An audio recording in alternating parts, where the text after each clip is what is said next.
नमस्ते किसान भाइयों, YouTube की नई वीडियो में आपका स्वागत है। अभी मैं नया सीरीज लेके आया हूँ ब्रीड्स के ऊपर। जो जो हिंदुस्तान में ब्रीड्स हैं वो कैसे अवेलेबल हैं, कहाँ कहाँ पाई जाती थी, उसके ऊपर आज नया स्टार्ट हुआ है। आज हम बात करेंगे होल्स्टीन फ्रीशियन के बारे में। हर एक चीज़ जो भी इसके बारे में हो सकती है, जैसे मिल्क यील्ड कितना दे सकती है दूध, कलर पैटर्न्स क्या हो सकते हैं इसके, हिस्ट्री कैसी थी इसकी, कहाँ से ये इम्पोर्ट होके इंडिया में आई, और CDC भी क्या है। तो आज इसी के बारे में बात करेंगे। फ्रीशंस होल्स्टीन फ्रीशियन जो है वर्ल्ड की सबसे ज़्यादा दूध देने वाली गाय है। इसका जो एवरेज जो दूध है वो है 28,014 पाउंड्स, मतलब 12,700 केजी पर लैक्टेशन का। अगर हम पर डे की बात करें तो 42 लीटर पर डे का इसका एवरेज दूध है। और फैट परसेंटेज की बात करूं तो 4% फैट परसेंटेज भी इसमें इसके दूध में मिलता है। इसका जो अगर हम देखें तो पूरे मोर देन 150 कंट्रीज में इसका जो है पाई जाती है ये होल्स्टीन फ्रीशियन गाय।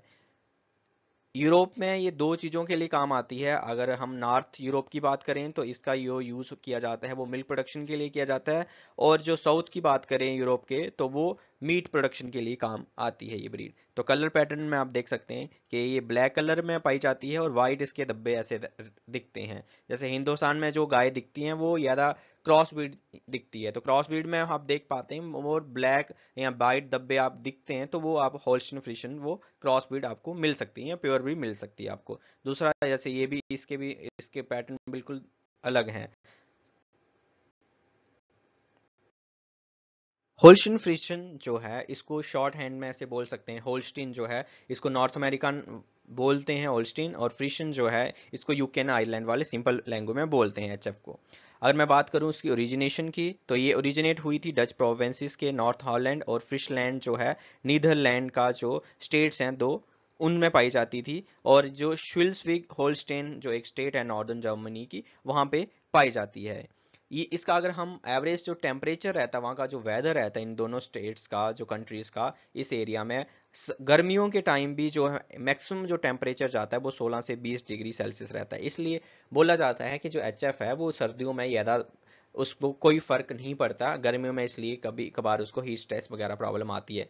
बट हम जब अपने घर पे जब भी कोई भी पैदा होती है तो हमेशा वो वातावरण उस जगह का झेलने के लिए ज़्यादा पॉसिबल हो सकता है उसके लिए। अगर मैं बात करूं कि एरिया कैसे दिखते हैं, ये जर्मनी का बिल्कुल नॉर्दर्न मोस्ट पार्ट है ये वाला। उसके बाद जैसे ये नीदरलैंड का आप देख पा रहे होंगे, एक दोनों ही स्टेट्स जो हैं एक जैसे रेड रेड में है, और ये दोनों ही स्टेट्स में है। ये पूरा मैप आप देख पा रहे हो, ये जो पार्ट है ये है श्विल्स्विग होल्स्टेन जर्मनी का जो नॉर्थन मोस्ट पार्ट है। और दूसरा जो अगर देख पा रहे होंगे एम्स्टर्डम के पास, ये नॉर्थ हॉलैंड एंड फ्रिशलैंड आइलैंड्स है दोनों। आप पिछली स्लाइड में देखा होगा आपने, वो पूरा क्लियर दिख रही है स्टेट्स। तो ये सारा का सारा जो पार्ट है ये यहाँ से ओरिजिनेट हुई थी होल्स्टेन। तो इसलिए अभी भी जो जैसे डेनमार्क भी इसमें साथ में ही है, जर्मनी, ये पूरा का पार्ट जर्मनी का आता है। तो इसलिए जो ऐसे SAG है NDDB अभी भी जो बुल इंपोर्ट करती है वो डेनमार्क या जर्मनी से करती है। बट जो ABS है या WWS है, वो जो भी अपने स्ट्रॉस रहती हैं वो सारा का सारा अमेरिका से उनके पास आती हैं। हिस्ट्री अब बात करेंगे जो एक्चुअली में होल्स्टीन और फ्रीशियन नाम कहाँ से आया और इनका कलर पैटर्न कैसे आया। तो 1000 साल BC के दौरान क्या हुआ था, जो हैसी ग्रुप थे, पीपल थे, वो माइग्रेट किए नॉर्थ सी की तरफ। जो वहाँ पे ऑलरेडी फ्रीसी जो ट्राइब थे वो वहाँ पे रहते थे। बोटेविया जो उन्होंने एरिया कवर कर लिया बोटेविया। और कहाँ किसके पास था वो, राइन मास और वाल, आप इमेज देख पा रहे हैं यहाँ पे। तो उसके बाद क्या था, जो फ्रीसी थे वहाँ पे खुद रह रहे थे, जर्मेनिक ट्राइब थे। और वो जो फार्मर्स थे उनको फार्मर बोल सकते हैं, क्यों उनका काम क्या था, वो काफ़ी ध्यान रखते थे अपनी गायों का ब्रीडिंग के खास तौर पर। तो इसलिए जब भी जो माइग्रेट हुए यूरोपियंस नीदरलैंड में, जो वहाँ पे बस गए, तो फिर जो हैसी थे जो बेटेबियंस में रहते थे, और जो फ्रीसी थे जिनके पास वाइट काउस थी, इन्होंने दोनों ने क्या किया, सोचा कि हम अपनी दोनों गायों को क्या करवा देते हैं, आपस में ब्रीड करवा देते हैं। जो बेस्ट गाय आएगी हम उसको रखेंगे, जो कम दूध देगी उसको हम कल कर देंगे, उसको बाहर निकाल देंगे। और वो बाहर निकालने के बाद उनके पास जो अच्छी ब्रीड डेवलप हुई उसको बोलते हैं होल्स्टीन फ्रीशियन। इसलिए कहा जाता है जो फ्रिशन थी वो वाइट कलर की थी, प्योर वाइट कलर की थी। जो होल्स्टीन थी वो प्योर ब्लैक कलर की थी। इस दोनों को ब्रीड्स को जब मिक्स हुआ तो इसलिए जो इनका कलर पैटर्न हुआ वो ब्लैक और वाइट में आता है। हिस्ट्री इंपोर्ट कैसे अमेरिका में स्टार्ट हुआ। तो क्या हुआ कि अमेरिका में जब दूध की ज़्यादा डिमांड बढ़ना स्टार्ट हुई तो काफ़ी लोग घूमने लग गए। तो वहाँ पे विंथ्रोप चैनरी थे जो एक ब्रीडर थे, वो एक कार्गो शिप में बैठे हुए थे। उस समय जो गाय एक जो डच था, डच सेलिंग मास्टर था, उसने क्या किया, एक जो वहाँ से हॉलैंड से गाय परचेज करके लाया था और उसी कार्गो शिप से वो लेके जा रहा था, उसी कार्गो शिप से लेके जा रहा था। और जो उस एरिया जो कार्गो शिप के अंदर जो दूध की प्रोडक्शन हो रही थी और वहीं के लोगों को दिया जा रहा था। और जो विंथ्रॉप चैनरी थे जो ब्रीडर थे, काफ़ी खुश हुए कि इतना अच्छा दूध मिलता है किसी गाय से। तो उन्होंने काफ़ी खुश हुए, उन्होंने फिर क्या किया कि खुद के लिए फिर वो हॉलैंड गए, हॉलैंड से उन्होंने फिर इंपोर्ट स्टार्ट कर दिया 1857, 1859, 1861 में। और फिर उसके बाद उनको देख के काफ़ी ब्रीडर्स भी फिर अमेरिका में इंपोर्ट करना उन्होंने स्टार्ट कर दिया। फिर लेट 80s में क्या हुआ, 1800s में, कि काफ़ी लोगों का जो ग्रुप बन गया था, ब्रीडर्स बन गए थे, उन्होंने सोचा कि हम पेडिग्रीज का रिकॉर्ड रखना स्टार्ट कर देते हैं, इनका पूरा का पूरा हिस्ट्री रिकॉर्ड रिकॉर्ड करना स्टार्ट कर देते हैं। तो फिर एक एसोसिएशंस बन गई, तो ये बड़ी सारी एसोसिएशन जो बन गई थी, फिर वो क्या होगी, मर्ज होगी 1885 में। उन्होंने बना दिया होल्स्टीन फ्रीशियन एसोसिएशन ऑफ अमेरिका। और उसके बाद 1994 में क्या हो गया, इसका जो नाम था एसोसिएशन का वो चेंज हो गया होल्स्टीन एसोसिएशन यूएसए। 1950s के दौरान जो एक ऐसी गाय एचएफ थी, और वहाँ के उस टाइम का जो एक बुल का फोटो मैंने यहाँ यूज किया हुआ है। होल्स्टीन की अर्ली रिकॉग्निशन कब हुई?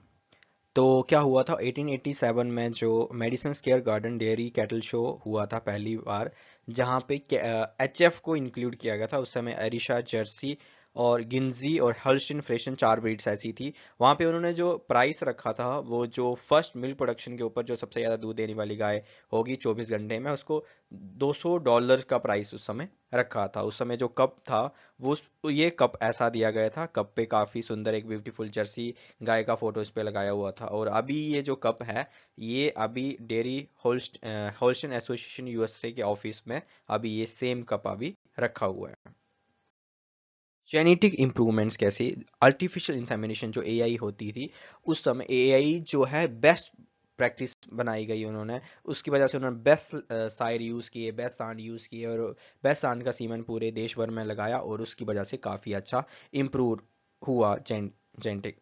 उसके बाद 1960s में क्या हुआ था कि डेयरी हर्ड इम्प्रूवमेंट एसोसिएशन और बड़ी सारी ब्रीड ऑर्गेनाइजेशन ने मिलके जेनेटिक अच्छा हो उसके लिए काफ़ी सारे टूल्स डेवलप करना स्टार्ट किए। उसके बाद उन्होंने फिर लास्ट में जो है जीनोमिक सिलेक्शन पे आया, जीनोमिक स्टडीज हुई, और इस समय जो है यूएसए में सीडीसीबी के पास सबसे ज़्यादा जीनोमिक डाटा पड़ा हुआ है।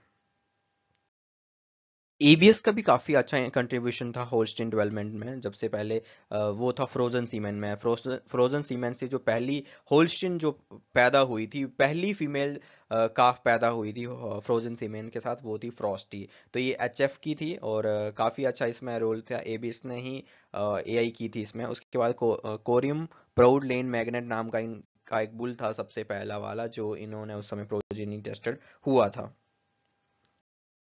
के बाद इम्पोर्टेंट था कि साइड समरी होनी चाहिए हर एक बुल की। तो एबीएस का ही पहला बुल था, एसडब्ल्यूडी वेलिएंट जो था, वो पहला साइड था जिसकी साइड समरी रिलीज हुई थी। तो अगर साइड समरी रिलीज होती है वो सबसे बेस्ट रहता है। इस उसके बाद से फिर सारा का सारा इम्प्रूवमेंट स्टार्ट हुई थी। फैक्ट्स क्या क्या हैं होल्स्टीन के बारे में, थोड़े एक्स्ट्रा पॉइंट्स।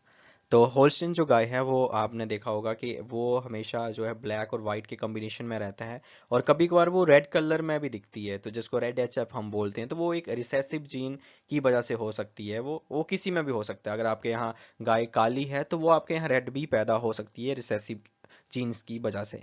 दूसरा है कि मैच्योर बॉडी वेट जो एक एचएफ का होता है, वो लगभग 700 केजी के करीब होता है, 650 से 700 केजी के बीच में। अभी जो गाय आ रही है थोड़ी छोटी आ रही हैं। इसका जो हाइट की बात करें, अगर कहाँ शोल्डर्स के पास, तो 4.8 फीट के करीब इसकी हाइट होती है, एक एवरेज होल्स्टीन काऊ की। उसका होल्स्टीन का क्यों जानी जाती है, क्योंकि सबसे ज़्यादा मिल्क प्रोडक्शन रहता है इसका। एक फिनोटिपिक करेक्टर है, क्योंकि ये एक अलग तरीके से दिखती है, और काफ़ी ज़्यादा अडाप्टिबिलिटी है इसकी। आप देख पा रहे हैं कि हिंदुस्तान में अभी भी जो इतनी भी एचएफ है, वो 40 डिग्री टेम्परेचर पे भी सर्वाइव कर रही हैं। और वहाँ कहाँ से आई थी वो, जहाँ पे मैक्सिमम टेम्परेचर समर में भी 20 डिग्री सेल्सियस होता था। क्योंकि अभी मोर देन 9 मिलियन जो कैटल्स हैं यूएसए में, उनका जो डेसेंट है वो सारी की सारी अप्रोक्सीमेटली 90% जो है वो एचएफ से ही निकली हैं। रहता है कि रेड एचएफ और ग्यूंजी जो ब्रीड है वो कैसे एक दूसरे से डिफरेंस है। तो मैं बता दूं कि जो कलर है अगर एचएफ का, तो वो कैसे दिखता है, वो थोड़ा जो है वाइट उसमें पैटर्न्स रहते हैं, डिस्टिंक्टिव पैटर्न रहते हैं, और कलर जो है उसका रेड रहता है। बट जो ग्यूंजी है उसका रेडिश ब्राउन रहता है और वाइट पैचेस जो हैं वो एक सिंपल से रहते हैं उसमें। साइज जो है अगर एचएफ का, तो आपको ध्यान है कि 700 केजी के करीब होती है। जो गिंजी जो ब्रीड है वो जर्सी, आप समझ सकते हैं जर्सी से थोड़ी सी बड़ी होती है। मिल्क प्रोडक्शन जो एचएफ का काफ़ी ज़्यादा है, गिंजी का काफ़ी कम है, और उसी हिसाब से ऑर्डर की क्वालिटी वैसी रहती है। कंफर्मेशन की बात करूं तो एचएफ जो है वो एंगुलर बॉडी शेप में पाई जाती है, जिसकी जो कमर रहती है बिल्कुल सीधी रहती है, और हिप जो है एक अलग से दिखता है। बट जो ग्युंजी जो ब्रीड है वो राउंडेड अपीयरेंस में रहती है, और आप देख पा रहे हैं स्लाइट अर्च रहती है हमेशा पीठ की ओर, ये जैसे। अगर स्किन की पिगमेंटेशन की बात करें तो ब्लैक जो पिगमेंटेशन स्किन रहती है आइस के नोज और हुप्स के इर्द गिर्द रहती है, बट जो गिंजी ब्रीड में है वो लाइटर पिगमेंटेशन रहती है। और कानों की बात करें तो इसके लार्ज बड़े कान रहते हैं, थोड़े अपराइट रहते हैं, थोड़े ऊपर की ओर। गिंजी ब्रीड है थोड़े इसके ड्रूपिंग रहते हैं, बिल्कुल सीधे हैं, बट इसके थोड़े ऊपर की ओर उठे हैं रहते हैं।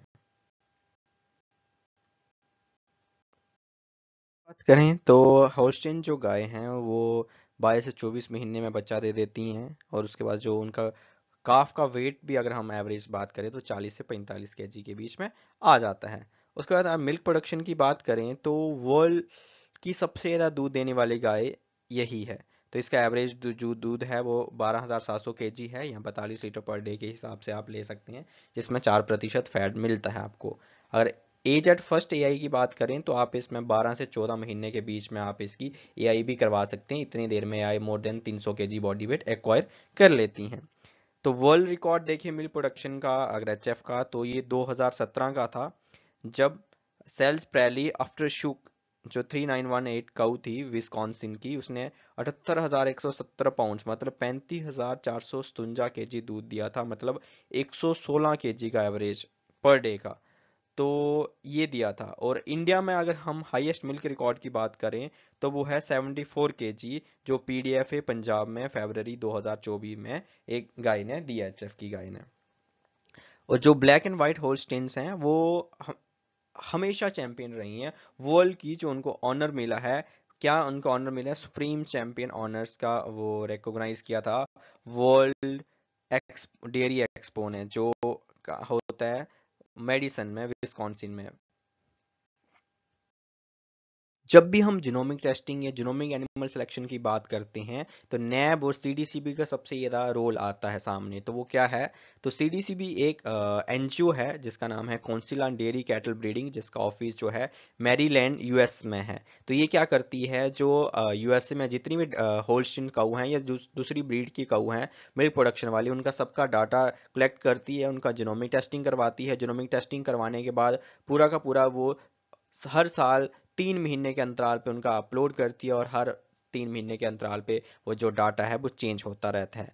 सीडीसीबी एक ऐसी एनजीओ है जिसके पास मोर देन 5.6 मिलियन एनिमल्स का उसके पास जिनोमिक डाटा पड़ा हुआ है। इसलिए उनके पास जो भी डाटा रहता है वो काफ़ी अच्छा है, और वो जिनोमिक टेस्टिंग में काफ़ी सुपर है।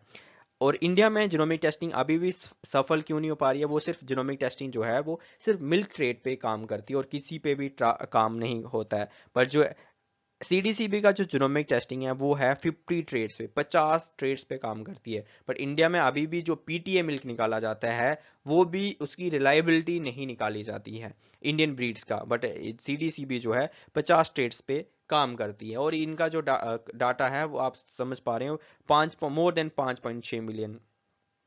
इनका जो सीडीसीबी है इसके 4 सेक्टर्स हैं यूएस डेयरी इंडस्ट्री में। तो वो क्या क्या हैं, डेयरी रिकॉर्ड्स प्रोवाइडर, तो मतलब आप समझ सकते हैं कि जो एक डेयरी है उसका क्या क्या रिकॉर्ड है वो उसको प्रोवाइड करवाता है। दूसरा है डेयरी रिकॉर्ड्स प्रोसेसिंग सेंटर्स। उसके बाद सेकंड स्टेप आ जाता है कि उनके पास रिकॉर्ड को रखने के लिए उनके पास सेंटर्स हैं। तीसरा है NAB, national association of animal breeders, एक कोड जो होता है वो उसको एक देती है, हर एक जो जो भी बुल है उसका जो कोड है वो बनाती है, उनको देती है, और वो पूरे वर्ल्ड भर में वो सेम कोड रहता है। अगर वो बुल इंपोर्ट कहीं एक्सपोर्ट करना पड़े तो वो उसी बेसिस पे, नैब कोड के बेसिस पे वो सारा का सारा उसका रिकॉर्ड आप नेशनल डाटाबेस में देख सकते हैं, इंटरनेशनल डाटाबेस में भी देख सकती हैं। उसके बाद है चौथा, pure breed dairy cattle association, यही फोर्थ ब्रीड है जो फोर्थ जो है वो जिनोमिक टेस्टिंग करवाती है। तो आप समझ सकते हैं, पहले सबसे पहले डेयरी रिकॉर्ड हुआ क्या कौन सा है, उसके बाद सेंटर्स थे,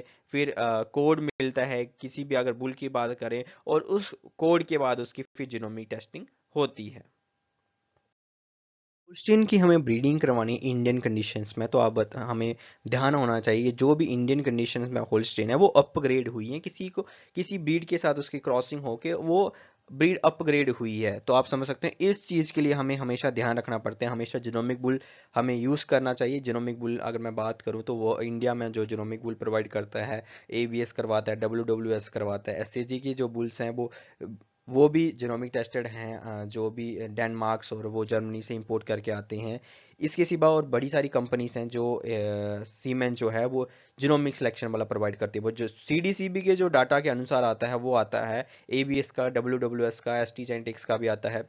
तो इंडियन कंडीशन के हिसाब से हमें कैसा बुल चूज करना पड़ता है जिसमें सबसे ज़्यादा मेस्टाइटिस रेजिस्टेंस मिले, जिसका सोमेटिक सेल स्कोर जो है सबसे कम हो और सबसे ज़्यादा अडर स्कोर जिसमें हो, ऐसे हमें बुल चूज करने चाहिए। सेकंड प्रेफरेंस हमें देनी चाहिए प्रोडक्टिव लाइफ पे, क्योंकि इंडियन कंडीशंस में जितनी भी हमारे पास गाय हैं उनका जो प्रोडक्टिव लाइफ है वो 10 महीने नहीं है, मतलब वो 10 महीने लगातार दूध देने की क्षमता नहीं रखती हैं और एवरेज दूध भी नहीं दे पाती, इसलिए हाई प्रोडक्टिव लाइफ वाले हमें बुल चूज करने पड़ते हैं। उसके बाद हमें प्रेफरेंस देनी पड़ती है हाई फर्टिलिटी पे, जिनके जो बुल्स हैं उनकी हाई कंसेप्शन रेट हो, heifer conception rate, cow pregnancy rate high हो। उसके बाद चौथी प्रेफरेंस जो हमें देनी चाहिए वो साइड काविंग ईज पे देनी चाहिए, क्योंकि अगर हमारे पास जो भी इंडियन कंडीशन में जो हमारे पास गाय है जिसको हम अपग्रेड करते हैं, वो जिनका बॉडी वेट 300 से 400 केजी के बीच में हो, हम अगर उसमें कोई भी एचएफ का बुल यूज करेंगे तो उसमें डिस्टोकिया के चांसेस होंगे। इसलिए साइड काविंग एज जिस बुल का सबसे कम होगा उस पे ही हमें ऐसा वाला बुल चूज करेंगे, तो हमें काफी अच्छा हमें फायदा मिलेगा। होल्स्टीन फ्रिशियन की कौन कौन सी जो लीनियर ट्रेट्स हैं वो स्कोरिंग की जाती है, तो वो है एंगुलरिटी कैसे देखी जाती है, जो सबसे कमर के ऊपर उसकी एंगुलरिटी कैसी है। उसके बाद उसका स्टेचर कैसा है, लॉइन रीजन पूरा एकदम सही लाइन में है या नहीं है, रंप एंगल उसका कितना है, रंप की विड्थ कितनी है जिसको थर्ल विड्थ बोलते हैं, रियर अडर हाइट कितनी है, जो ऊपर तक कितना लटका हुआ उसकी विड्थ कितनी है, उसकी सस्पेंसरी मीडियल सस्पेंसरी लिगामेंट कैसा है उसका, रियर अडर डेप्थ कितनी है, रियर लेग व्यू कैसा है, फ्रंट टीट प्लेसमेंट कैसी है, टीट लेंथ कितनी है, फोर आर्डर अटैचमेंट कैसी है, बॉडी डेप्थ कितनी है, चेस्ट विड्थ कितनी है। ये इंपॉर्टेंट ट्रेट्स हैं जो लीनियर ट्रेट्स हैं जिसपे स्कोरिंग की जाती है एचएफ की। धन्यवाद किसान भाइयों, ये थोड़ी सी बातें थी होल्स्टीन जो आप गाय पालती हैं अपने घर पे, तो हमें हमेशा हर किसी को उसके बारे में पता होना चाहिए, ये ब्रीड कहाँ की है, कैसे आई है, इसके बारे में हर एक चीज़